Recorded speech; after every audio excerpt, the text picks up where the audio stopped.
Scan for Sovi, your AI bestie. I got your back. Finding points of inflection for this derivative function is actually super fast if you follow these simple steps. Let's solve this calculus problem right now.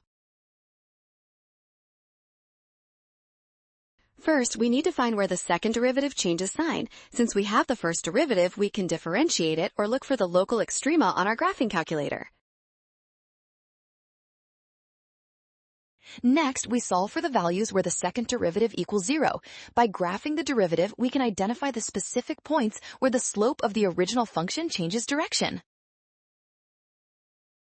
Finally, we confirm the sign changes at 0 and 0.324. This confirms both values are valid points of inflection.